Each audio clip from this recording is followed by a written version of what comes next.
Tu naš naredni gost, Denis Hadžović, direktor Centra za sigurnosne studije. Dobar dan, dobrodošli. Dobar dan i vama, hvala na pozivu i pozdrav gledalcima. Evo, malo prije smo sa gostom djelomično razgovarali o izborima u Sjedinjenim Američkim Državama. Novi predsjednik Donald Trump, je li vas ovo iznenadilo i evo, koji je vaš prvi stav o rezultatima izbora? Pa nije toliko iznenadilo s obzirom na prognoze koje su prije 2-3 dana se pojavile da u 5 od 7 ovih svih država vodi Trump, tako da je to nagovještavalo njegovu pobjedu. Imao je, da kažemo ovako, zanimljivu kampanju sa dosta celebritija i sa jedne i sa druge strane, sa dosta kapitala uloženog. Vidimo da su projekcije da je uloženo od 5 pa do nekih 16 milijardi u kampanju, što je stvarno ogroman i znači da je veliki kapital stao iza ovih predsjedničkih izbora. A gdje su demokrate pogriješili? Postoje sad više analiza u kojima se spominje i to da je Kamala Harris relativno kasno ušla u izbornu kampanju, odnosno da je aktualni predsjednik Biden kasno odstupio od pokušaja reizbora. A tu naravno Ameriku opterećuje i vanjska politika i ratovi i problemi i na Bliskom istoku i Ukrajini. Je li to zapravo sve utjecalo na ovakve rezultate?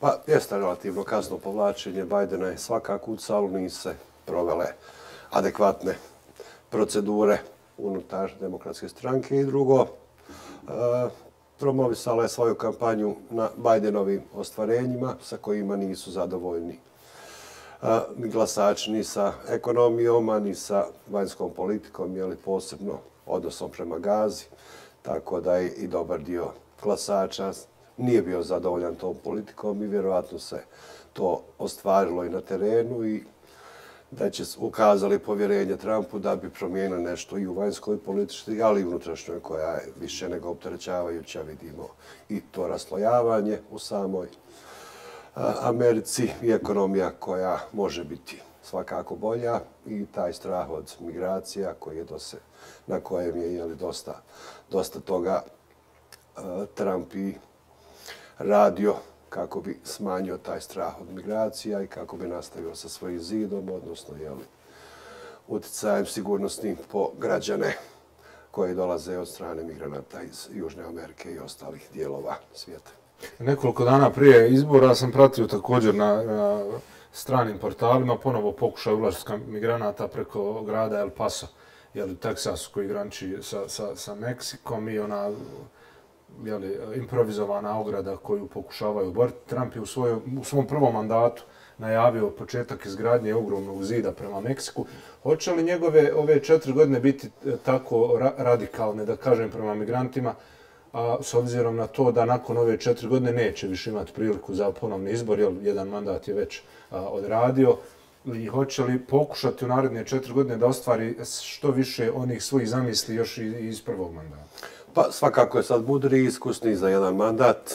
Mislim da će morati sa ovom migracijnom politikom nastaviti, jer mu je to možda bilo i najjače obećanje prema sigurnost, a na drugoj strani i na ekonomiju sa uvođenjem i trgovinskih preferencija za same građane, sa zaštitom ovih divova poput X-a, Google-a i ostali, tako da će to sve utjecati na poboljšanje standarda i sigurnosti samih građana koji su, kažem, ispoljali povjerenje njemu da će nešto promijeniti, da će Ameriku ponovo učiniti velikom, kako je bio slogan, mada, kažem, prilike su sada znatno drugačije nego prije 4 godine kada je bio predsjednik. Vidimo na međunarodnoj sceni da se dešavaju mnoge stvari, tako da neće to biti baš tako lak zadatak kao što je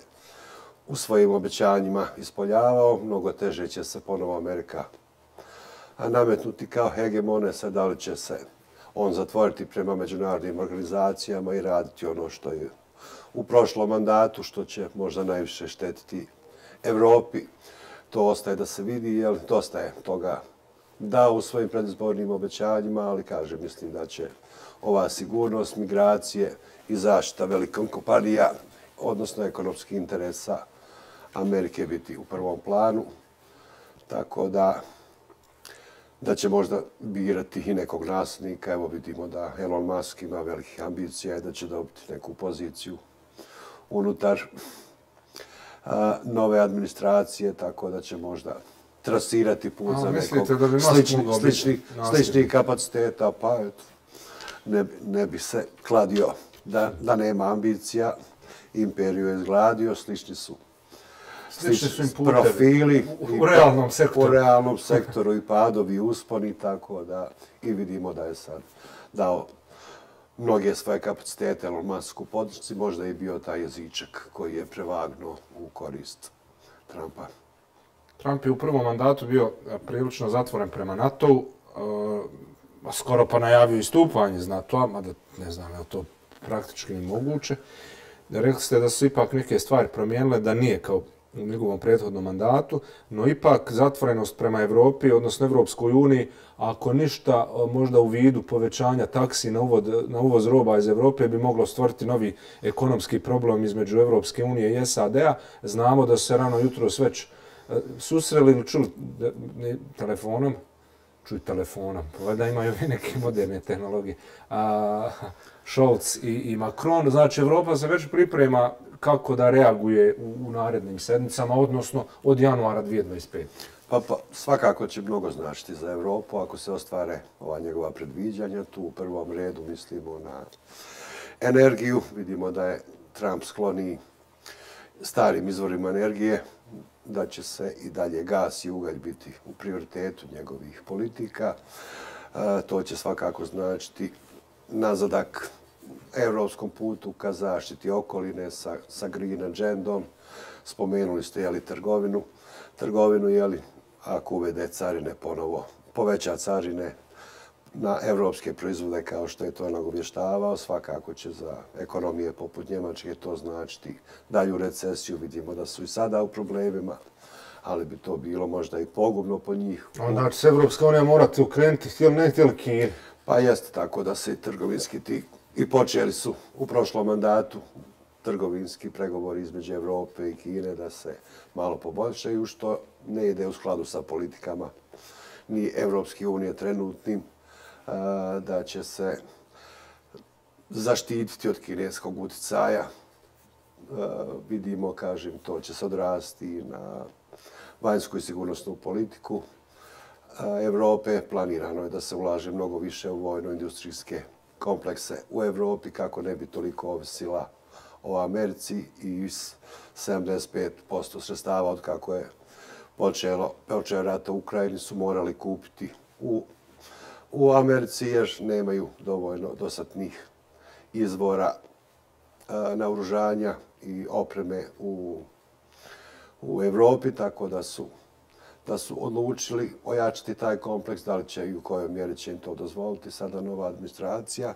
I ono što je možda najpogubnije za Evropu, znamo da Trump u prošlom sazivu je davao i pokazivao veliku naklonost krajnje desničarskim nacionalističkim partijama. To je ono što će svakako, ja vidim kao najveću opasnost za naredne izbore u Evropi, porast tih i osnaživanje tih desničarskih partija, što može biti, kažem, veoma pogubno po Evropu. Taj rast je primjetan u zadnja dva izborna ciklusa u Evropi sa jednom dodatnim angažmanom Dodikovih savjetnika poput Banona koji je to radio otvoreno u proteklom mandatu. To može biti, kažem, veoma komplikovano za budućnost Evrope, samim tim za region i za Bosnu i Hercegovinu.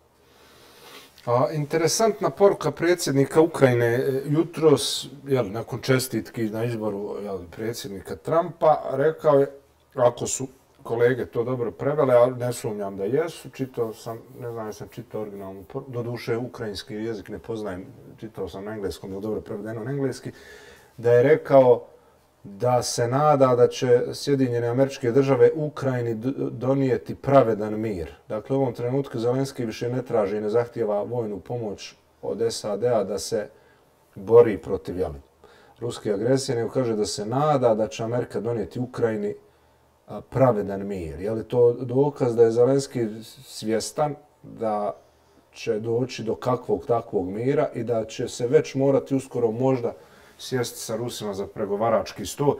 Je li uopšte zapravo rano govoriti o tome? Pa eto, jedno od obećanja Trumpa je da će u roku od 24 sata završiti taj rat.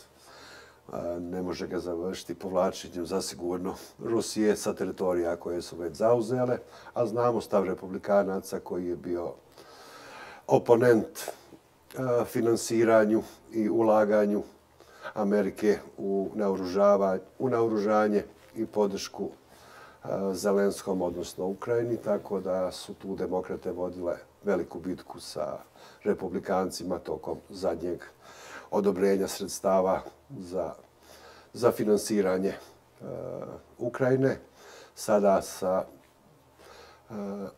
pobjedom u Senatu i evo još uvijek neizvjesnim rezultatom u predstavničkom domu Kongresa, može se desiti da republikanci zauzmu sve te 3 pozicije, tako da će to dati dodatnu snagu Trumpu i, kažem, staviti Zelenskog u nekakav malo podređeni položaj ako Trump odluči da umanji ili donacije i naoružanje prema Ukrajini od kojeg zavisi odbrana objektivno Ukrajini i u ovom momentu i zadržavanje teritorije čak i ovim omjerima kojima su sada, tako da ćemo vidjeti na koji način i vjerojatno je to jedan razlog gdje Zelenski šalje ovakvu poruku Trumpu da ne presjeca, da nastavi sa ovima.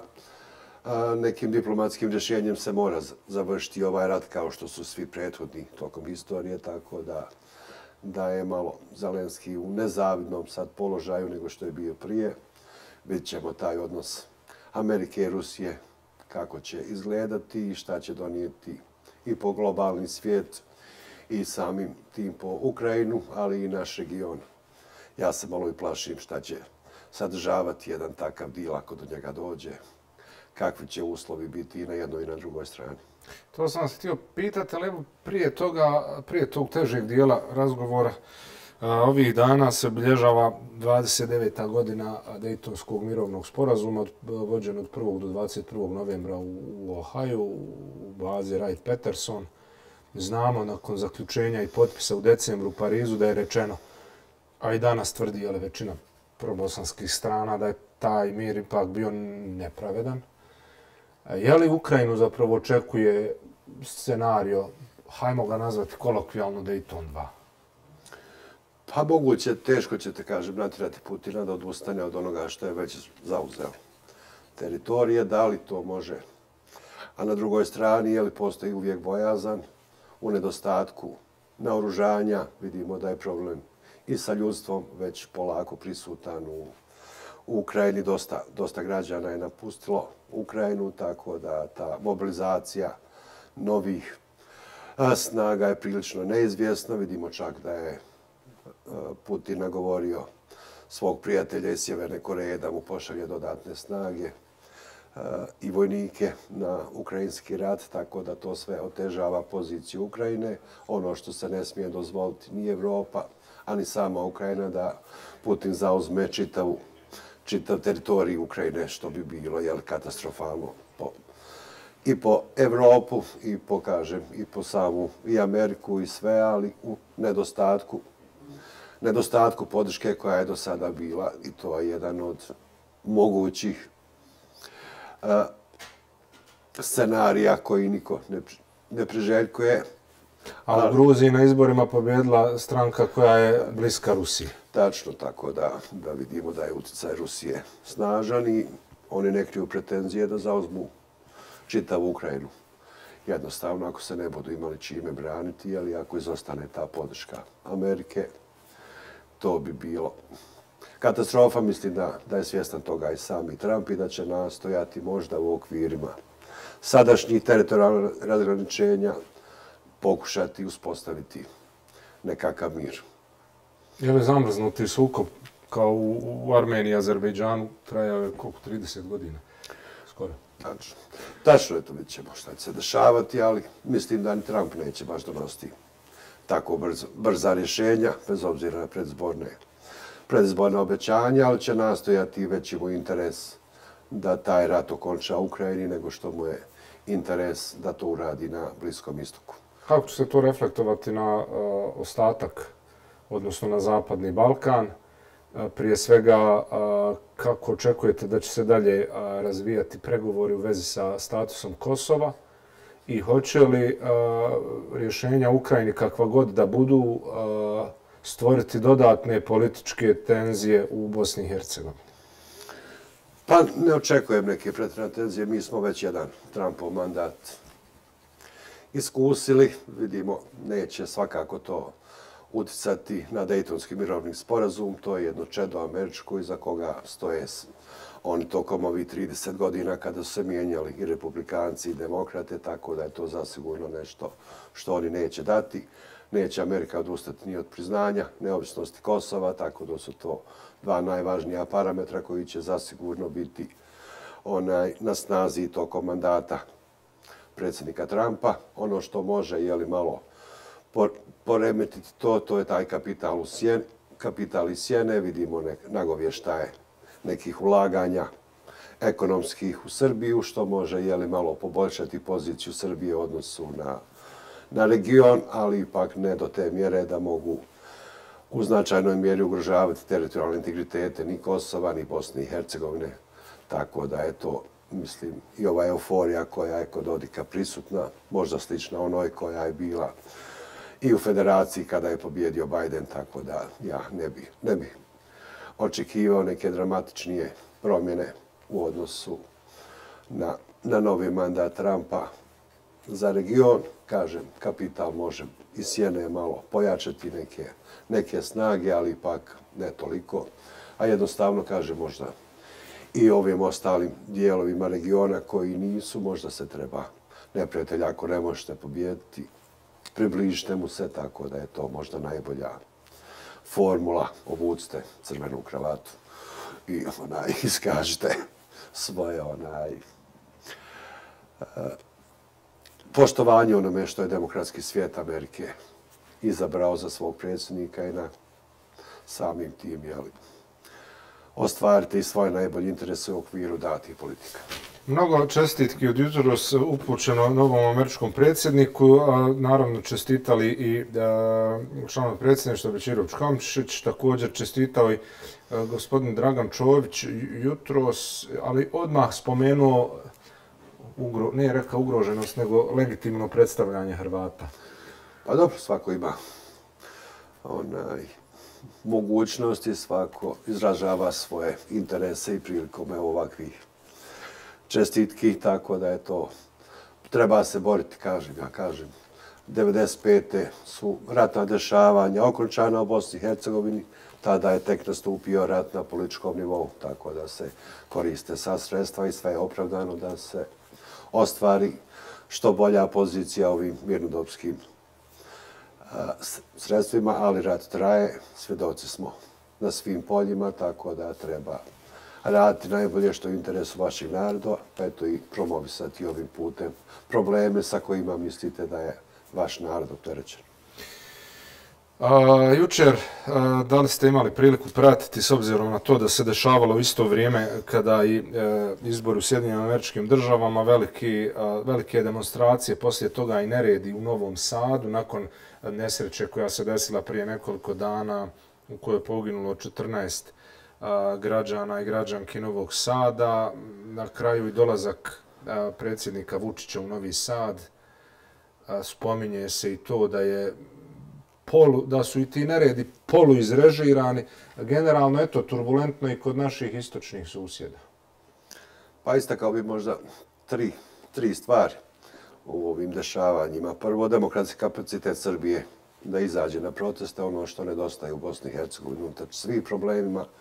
Ipak postoji dovoljna masa odgovornih i ljudi da protestuju na sva dešavanja i na sve ono sa čim se ne slažu u potezima vladajuće politike, pa evo i ovim, kažem, dešavanjima koja svakako su više nego tragična. Možda se na njih nije moglo toliko utjecati, ali evo traži se odgovornost vlasti.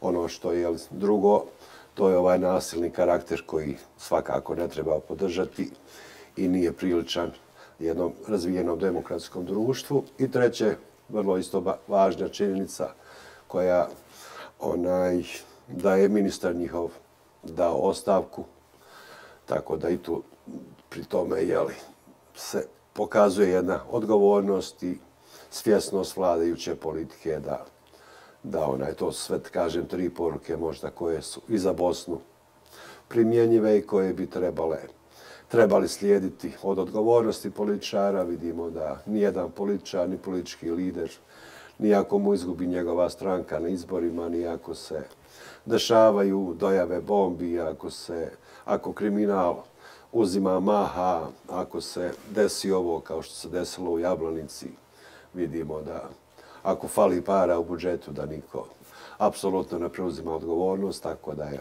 mislim, ovo u Srbiji ipak izraz jedne malo većeg stepena demokratije i kažem, ovdje se niko ne buni, posebno mladi, što mene izuzetno opterećuje i ne mogu nikako da shvatim da mladi koji trebaju biti progresivna snaga ove države ne izađu ni jednom ili da daju podršku nekome koji protestuje poput ovih osoba trenutno u Jablanici, da daju širu podršku tim dešavanjima, ni da se bore za stanje u ovom društvu koje svi vidimo da ne valja, da ne protestuju juče nakon sastanka vladajuće koalicije koja ne uspijeva ništa pokrenuti, tako da je to... Evo, obećali su da će ponovo za 7 dana pokušati. Pa eto, obećali su, koliko sam ja mogao pročitati, da su postigli nekakav načilan dogovor oko raspodjela nekih finansijskih sredstava. Nisam čuo nijedan nagovještaj da će nam ispuniti, da ćemo dobiti datum pregovora, da ćemo ispuniti uslovi iz programa rasta, da će napredovati ka putu ka NATO-u. Nijedan takav zaključak nisam juče čuo.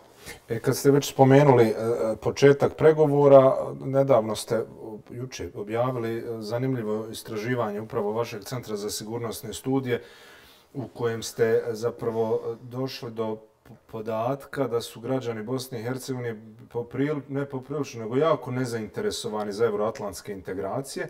Možete li nam ukratko proanalizirati rezultate vašeg istraživanja i šta je razlog što smo ovdje u Bosni i Hercegovini toliko nezainteresovani? Je li sve pomalo od ovog svega navedenog ili je neki drugi faktor? Pa eto, kažete, ono što zabrinjava ta apatija mladih, mi smo negdje prema 5000 osoba uputili zahtjev da ispune tu anketu koja se sastoji od 2 minute, da daju svoj doprinos, odnosno da iskažu da li vjeruju političarima koji su obećali do kraja godine da će ispuniti uslove na euroatlantskom putu.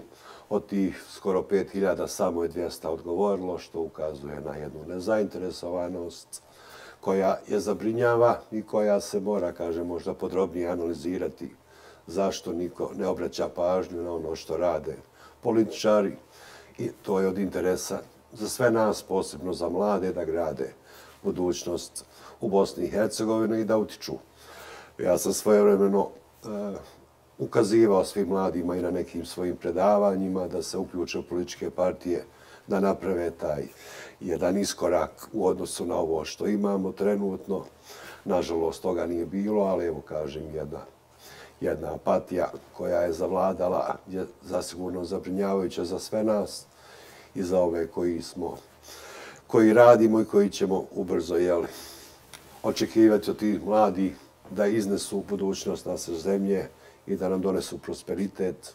Nažalost, nekako ta nezainteresovanost je ono što treba biti predmetom baš nekog opsežnijeg istraživanja sociologa i psihologa kako bi mlade vratili da preuzmu odgovornost i za svoju budućnost i za budućnost ove države. To je zasigurno nešto na čemu se mora proraditi, da li kroz univerzitete ili kroz druge institucije, ali je svakako prilično zabrinjavajući, ja bih rekao, bez obzira na rezultate ovih izbora gdje građani u velikom broju ne vjeruju da će vlast ispuniti svoja data obećanja do kraja godine i da će napraviti neke pomake.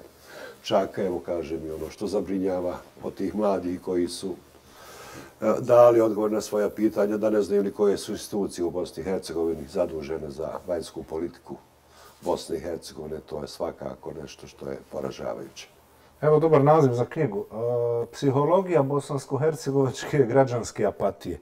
Dobro, moramo se malo i našaliti. Ja moram citirati sada ili ću parafrazirati pokojnog hrvatskog glumca Đuru Tješanovića. Pritom je da se ne uvrijede mladi. I ja sam nekad bio omladinac i mladi, pa eto i moja generacija koja je sad već blizu 50. Evo, govorim u ime svoje generacije, nije uradila ništa epohalno, ali prije 20 godina Đuro Tješanović je rekao, malo ću ga parafrazirati, pa kaže, mladinci su uvijek nekako nosioci, glavni revolucionari. Kaže, čim omladinac dođe do pozicije, ode, kaže omladinac, sad ću malo promijeniti rečenicu, pa ću reći, niz lijehe. Evo, završetak parafraze, izvinite što sam bio malo slobodan da prevedem i da malo uljepšam. Pa možda je to jest odlika ne samo nas u Bosni i Hercegovini, nego svih južnih Slavena, da ne znamo zapravo koristiti sve blagodati demokratije, da suštinski ne znamo šta je to građansko, šta je civilno društvo i šta su naša prava, ali i obaveze.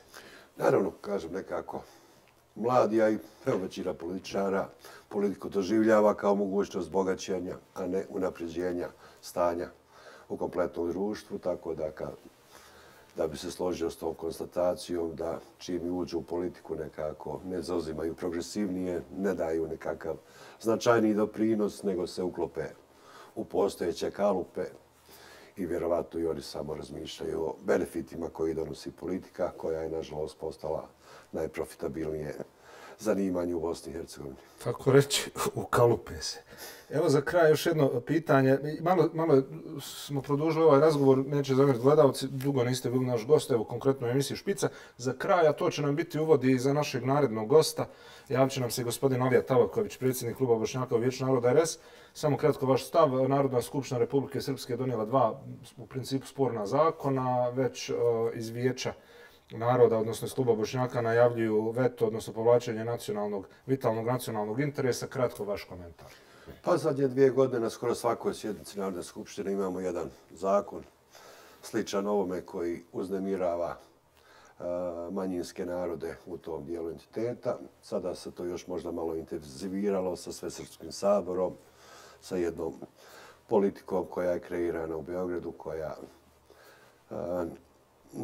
daje nekakve pravce u kojem će ići narodni. Nažalost, vidimo, partneri u vlasti se ne oponiraju toliko, osim slanja apelacija koje je više postalo, ja bih rekao, bespredmetno